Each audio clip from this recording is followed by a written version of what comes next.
Engaging conversation, что в переводе с английского означает «увлекательный разговор». Казалось бы, на первый взгляд самое обыкновенное определение стандартного взаимодействия между людьми.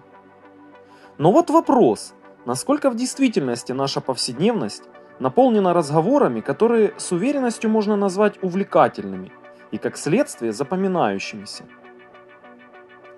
Очевидно, что чем больше контактов с интересными людьми, тем больше бесед с приятным послевкусием. При этом важно отметить, что одним из основополагающих факторов является атмосфера места, в котором происходит такое взаимодействие. Ну а когда уж в интересном месте собираются интересные люди, тогда происходит настоящая магия. В такие моменты волновые вибрации проникают абсолютно в каждого. Сегодня наш Speaking Club мы проводим в домашней атмосфере, которую я и мои родители создаем в этом месте с декабря 2019 года. Все это происходит при непосредственном участии и вовлеченности разных людей, родных, друзей, знакомых и просто хороших человеков. Кто как, советом, делом, ресурсами или просто не мешает. Однажды я сделаю отдельное видео процесса трансформации этого дома с момента нашего переезда в него.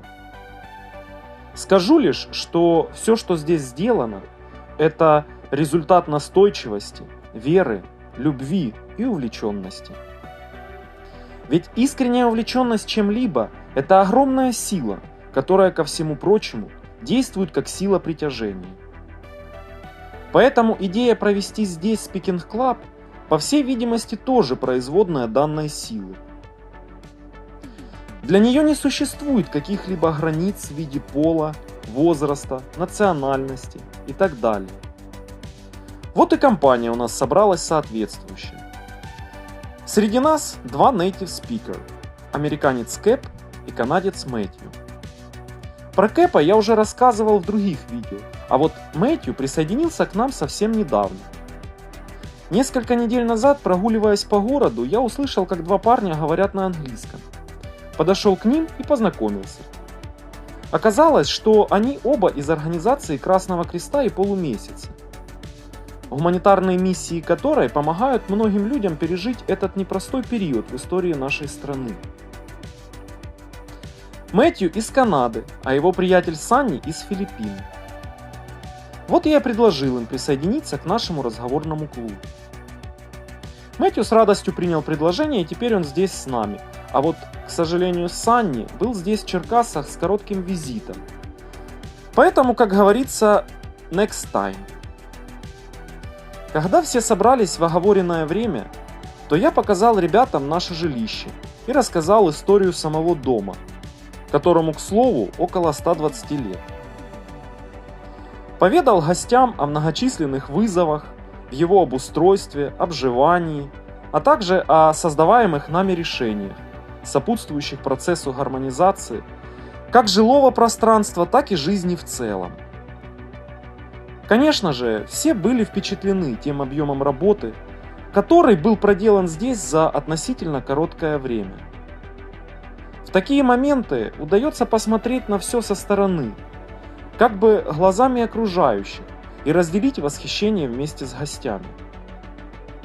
На секунду окунувшись в воспоминания, сравнивая в сознании картинки, как было и как стало.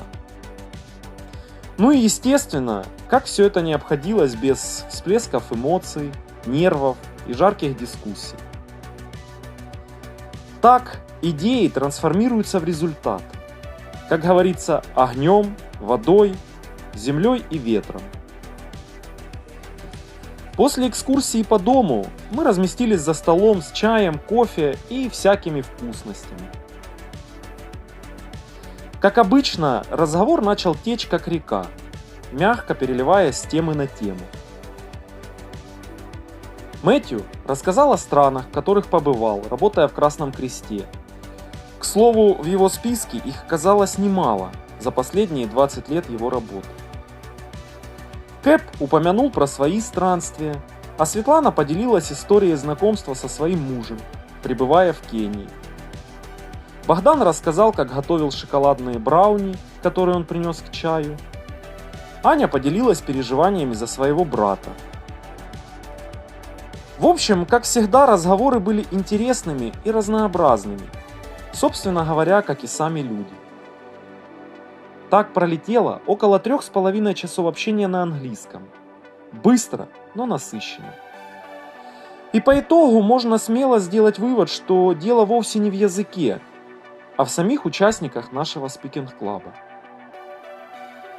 От себя добавлю, что это непередаваемые эмоции, когда принимаешь у себя столь необычную компанию, и в твоем доме звучит ансамбль голосов разных людей, мелодии английского языка.